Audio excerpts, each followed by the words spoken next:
بسم الله الرحمن الرحیم. یو ملګري تپوس کړی چې مفتی صاحب نن سبا خلک دا ویښته اخلي او خرڅوي په محلو کې خلک ګرځي د دې لپاره ویښته اخیستل خرڅول شرعاً څنګه دي؟ د دې متعلق دا یو خبره یاد ساتئ چې انسان الله رب العزت محترم او معزز پیدا کړی دی.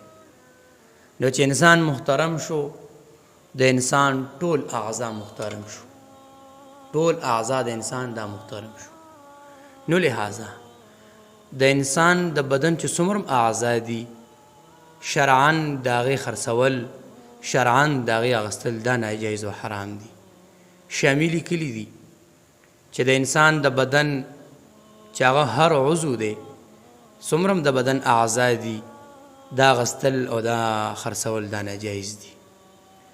نن سبا په دې محلو کې چې ګرځي نو دی خصوصاً د زنانو ویښته له ډېر ترجیح ورکوي او دا ډېر ګران قیمت سره اخلي. موږ داسې اورېدلي دي.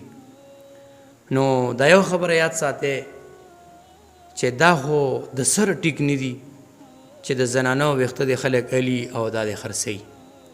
ځکه د زنانو د ویښتو په باره کې دا هم یو حکم دی چې د زنانه چې کله ویښته کټ کي او دا وغورځوي او په دې باندې اجنبي سړي نظر پرېوتو نو دا هم ټیک نه دی.